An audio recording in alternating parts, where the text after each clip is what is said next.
안녕하세요. 탐욕스러운 시어머니와 머저리 같은 남편 때문에 이혼한 30대 여성입니다. 결혼할 땐 왜 이런 쓰레기들이란 걸 눈치채지 못했던 건지 지금도 생각하면 억울하고 속상하고 제 자신이 답답할 뿐이에요. 남편과는 대학교 캠퍼스 커플이었습니다. 같은 교양 과목을 들으며 사귀게 되었어요. 당시 저는 영화에 무척 관심이 많아서 고전영화의 이해라는 교양 과목을 선택으로 듣게 되었는데요. 남편은 수강 신청을 늦게 하는 바람에 다른 선택지가 없어서 듣게 되었다고 하대요. 첫 수업날 교수님께서 용이한 출석 확인을 이유로 학생 모두에게 자리를 지정해 주셨습니다. 남편과 저는 그렇게 우연히 옆자리에 앉게 되었고요. 일주일에 한 번이었지만 매주를 한 학기 내내 옆에 앉게 되다 보니 자연스레 간단한 대화도 나누게 되고 비상연락망의 개념으로 연락처도 주고받게 되었지요. 그러다 하루는 남편이 자기는 지방에서 올라와서 서울을 잘 모른다며 저에게 시간 날 때 소위 서울 구경 좀 시켜달랍니다. 남편이나 저나 신입생도 아니었고 학교도 서울 중심부에 있었으니 남편의 말은 그저 저와 데이트를 하기 위한 핑계라는 걸 진작에 눈치챘어요. 속이 훤히 보이는 그의 화법이 마음에 들었고 저도 남편에게 호감이 있었기 때문에 알겠다고 했지요.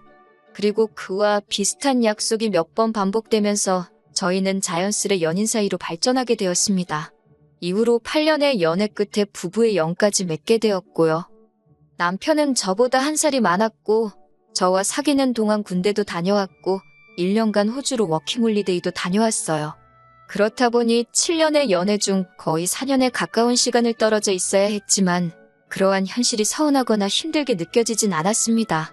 남자라면 당연히 다녀와야 하는 군대였으니 안쓰러웠고 워킹홀리데이를 간다 했을 때는 영어도 못하는 사람이 가서 고생 꽤나 하겠구나 싶었지만 동시에 남편의 미래를 생각하면 도움이 되는 선택이라고 생각해 응원을 했지요. 그리고 저 역시 남편과 떨어져 혼자 지내는 동안 남편만 오매불만 기다리고 있지 않았습니다. 오히려 남편만큼 저도 제 미래를 위해서 학교 공부에 매달리고 성실히 취업 준비도 했네요. 그 덕분에 대학 졸업과 동시에 대기업에 들어갈 수 있었고요. 저는 한 번도 공부를 손에서 놓은 적이 없었기에 어른들이 말씀하시는 인생의 커리큘럼을 차곡차곡 밟아나갔어요. 하루도 허투루 보낸 적이 없었다고 할까요? 그래서 남편과 결혼 이야기가 나왔을 당시 이미 대리라는 타이틀을 달고 있었지요. 반면에 남편은 취업 전 이렇게 저렇게 보낸 시간이 많아서 저보다 한참 늦은 나이에 사회생활을 시작했습니다. 솔직히 남편이나 저나 두 사람의 조건만 놓고 보자면 크게 다를 것이 없었어요. 두 사람 다 대한민국에서 이름난 회사에 다니고 있었고 연봉은 제가 남편보다 회사를 오래 다녀서 좀 더 높았지만 그거야 이유가 명확했으니 저에겐 별 문제가 되지 않았거든요. 외모나 성격 같은 건 너무 주관적이라 제가 여기에 적는 건 아닌 것 같고 하지만 문제는 결혼이란 게 저희 둘만 좋다고 하는 것은 아니잖아요. 집안이라던가 배경을 빼놓곤 이야기할 수가 없었으니까요. 저희 시댁을 먼저 이야기해보자면 넉넉한 상황은 아니었어요. 아버님은 공무원 생활을 오래 하셨고 어머님은 평생을 전업주부로 지내셨거든요.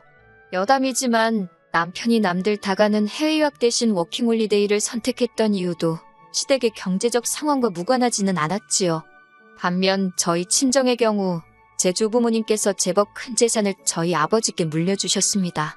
그리고 제가 서울에서 대학을 다니게 되자 아버지께서 제 앞으로 아파트를 한 채 증여해 주셨어요. 세금도 다 내주셨고요. 하지만 대학생인 저에게 20평대 아파트는 과분하다 생각해서 그 집은 월세를 놓고 정작 저는 원룸에서 자취를 했네요. 친정부모님께선 제 재산이니 제가 알아서 하라고 허락해 주셨기에 가능한 일이었지만요. 그리고 회사에 들어간 이후로도 계속해서 그 집은 월세를 놓고 저는 원룸 생활을 이어갔습니다. 그리고 이 대부분의 사실을 결혼 이야기가 나오면서 남편은 물론이고 어머님도 알게 되셨습니다. 사실 저는 어머님께 말씀을 드리고 싶지는 않았는데 남편이 자기 딴에는 제가 아파트를 가지고 있다는 게 어머님께 좋은 인상을 줄 것 같았답니다. 뭐 점수를 딸 것 같았다나요? 그리고 남편의 생각이 맞아떨어진 건지 정말 어머님은 꽤나 저를 마음에 들어하시는 눈치셨어요. 상견례 자리에서도 저를 얼마나 칭찬하시고 챙겨주셨는지 시댁 상황이 어려워서 꺼려하던 친정부모님께서도 돈 좀 없으면 어떠냐, 어른들이 저렇게 좋은 분들이고 저를 예뻐해 주시니 그걸로도 충분하다며 결혼을 허락하셨지요. 말이 나와서 하는 말이지만 사실 어머님 아버님께서 결혼에 보태라며 3천만 원을 주셨어요. 그런데도 정작 남편이 모아둔 돈이 6천밖에 되지 않아서 남편이 동원할 수 있는 돈이 1억이 되질 않더라고요. 반면에 저는 제가 타던 차도 있었고 모아둔 돈도 1억 이상 있었어요. 그리고 친정에서도 원한다며 따로 지원을 해주시겠다 했지만 이미 일전에 받은 아파트도 있고 해서 그건 제가 거절을 했네요. 결국 남편과 제 돈을 다 합치니 가까스로 2억이 조금 넘었습니다. 하지만 그 돈으로 집을 사자니 대출을 받아야 했는데 그건 내키지가 않았지요. 그래서 일단은 신축 빌라 전세로 시작하자 했어요. 그런데 여기서부터 생각지도 못한 어머님의 간섭을 받게 되었습니다. 어머님이 말씀하시길 제 이름으로 된 아파트가 있으니 당연히 거기서 저희가 신혼살림을 꾸릴 줄 아셨다대요. 결혼에 보태라고 주신 돈은 당신 아들은 차가 없으니 이참에 차나 한 대 샀으면 하셨다나. 그 소리를 듣고 황당하긴 했지만 시시비비를 따지기도 뭐해서 저는 그 집은 월세로 두는 편이 훨씬 이득이라고 당장 저희가 들어가서 살려면 일단 인테리어도 다 뜯어 고쳐야 하는데 그것만 해도 3, 4천은 그냥 들어간다고 설명을 드렸네요. 그랬더니 어머님께서 그럼 적어도 명의는 변경하라셨습니다. 어쨌든 부부가 되었으니 니 거 내 거가 어디 있냐며 아파트부터 공동명의로 하라나요. 그 말을 듣자마자 바로 싫다고 안 된다고 딱 잘라 거절했어요. 결혼하기 한참 전에 친정아버지가 주신 재산이고 그러니 나눠 가질 이유가 없다고요. 그러자 어머님께서는 부부 생활이라는 게 그렇게 너 한 개 나 한 개 따져가며 갖는 게 아니랍니다. 그래도 제가 뜻을 굽히지 않자 몇 번이고 직장에 있는 저에게 연락을 하시고 따로 불러내가며 잔소리를 하시더군요. 이때 남편에게 이걸 말을 할까 말까 고민을 많이 했어요. 그러다 거의 2달 가까이 흘렀을 즈음 어머님께서 서럽다며 제 앞에서 우시더라고요. 이게 다 제가 시댁에 돈이 없다고 제가 당신 말을 무시하는 거라면서요. 그때는 솔직히 너무 열받더라고요. 이러다 잘못하면 내가 정말 나쁜 며느리라는 오명을 쓰게 될지도 모르겠다 싶었으니까요. 결국 남편에게 어머님이 공동명의를 하라고 강요하신다는 사실을 털어놓았습니다. 그런데 저는 중재 좀 해달라는 뜻이었는데 엉뚱하게도 남편이 한다는 말이 사실 자기도 조금 서운했다는 거예요. 자기는 제가 공동명의하자고 해도 당연히 안 했을 거지만 그래도 아예 묻지도 않는 저를 보고 좀 실망을 했다나요. 어이없고 황당해서 지금 그걸 말이라고 하냐니까 부부 사이니까 솔직하게 털어놓는 거랍니다.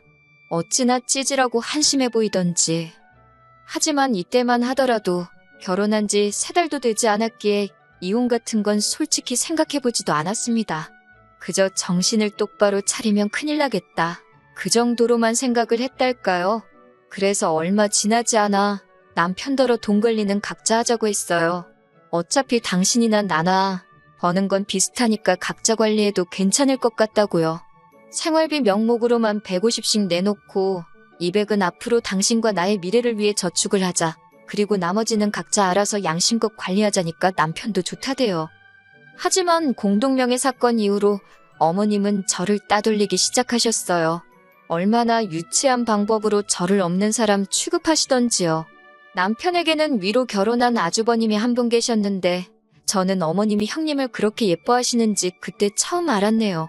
한 번은 어머님께서 동네 아주머니들하고 산에 다녀오시다 샀다면서 무슨 열쇠고리 같은 걸 사오셨는데 제 것만 없더라고요.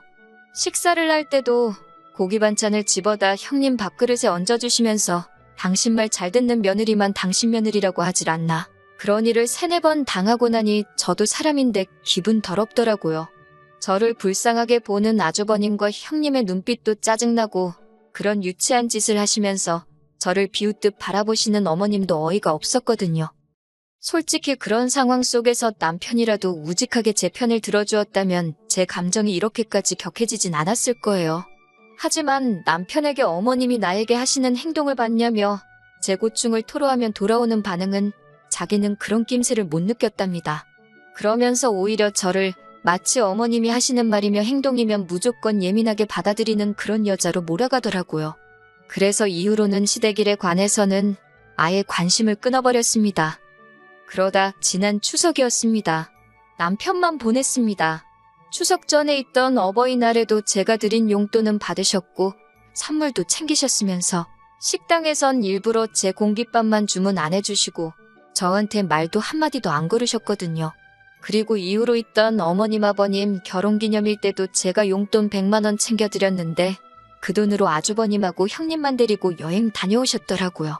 물론 어머님께 제가 쓰시라고 드린 돈이니 그 돈으로 여행을 가시든 어디다 기부를 하시든 제가 뭐라 말할 입장은 아닙니다.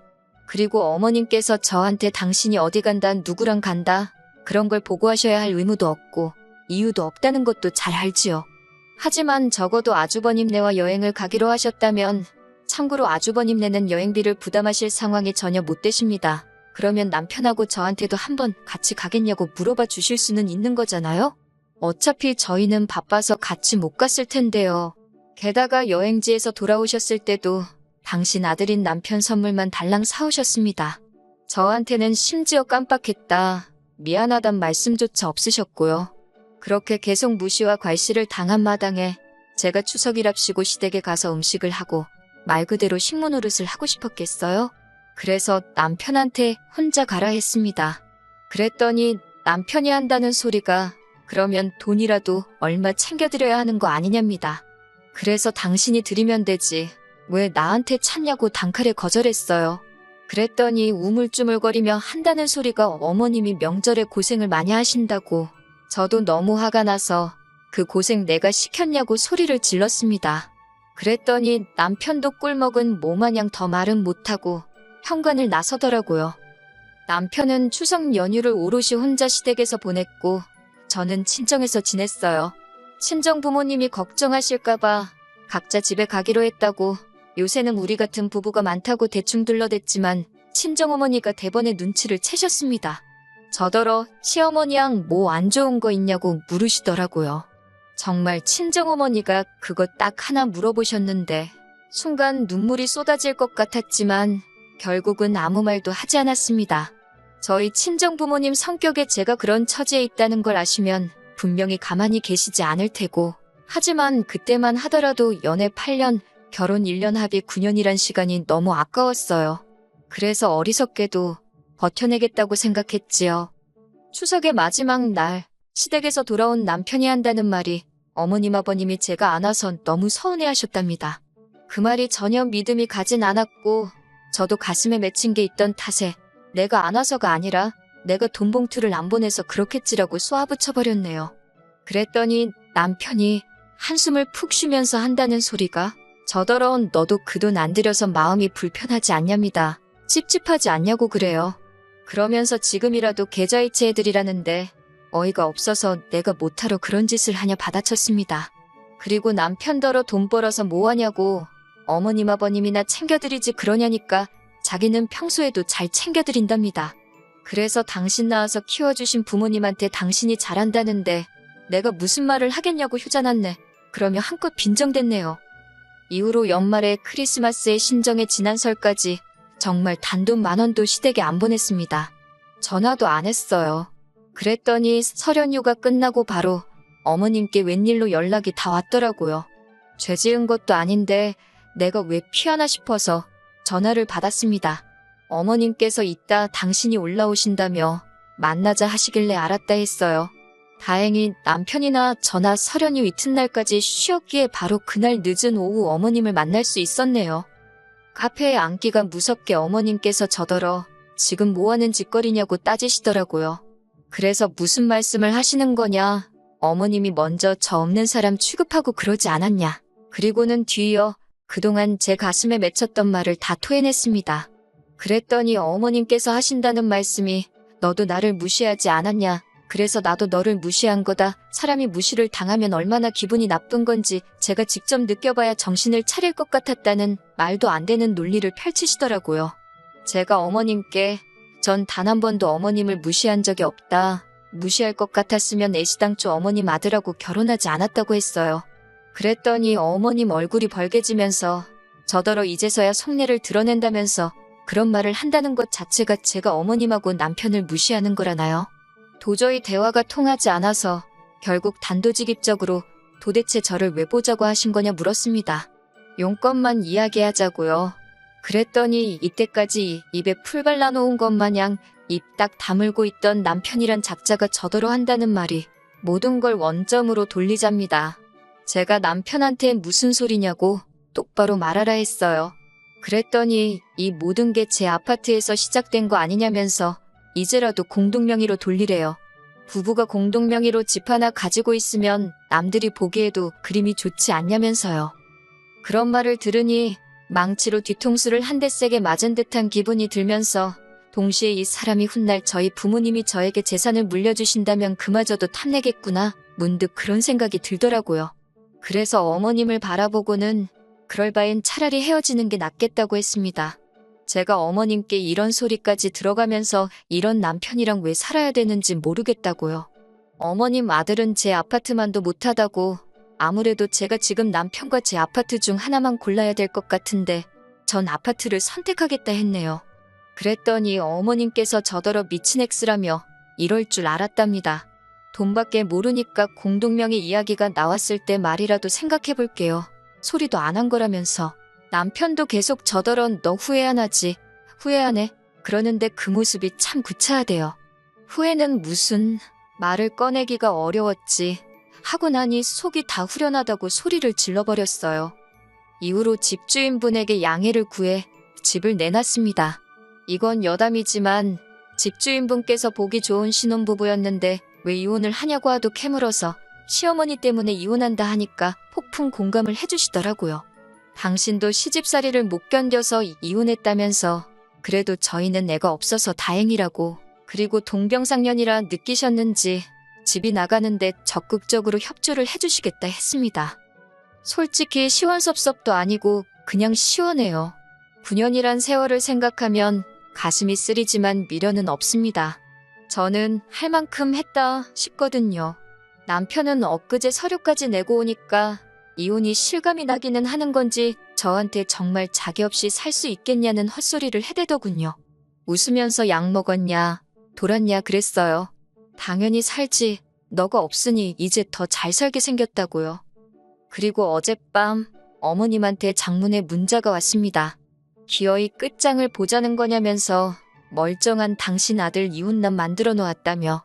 아니, 저도 이혼녀돼서 열받아 죽겠는데 말이에요. 읽다가 짜증나서 어머님한테 마지막으로 제 재산 탐내는 돼지 같은 어머님 때문에 저희 이혼하는 거라고 했습니다. 하긴 남편도 쪼다등신이었고요. 그리고는 어머님 번호 차단해버렸어요. 인생에서 똥 한 번씩에 밟았다 생각해야지요. 자, 이제 씻어내겠습니다.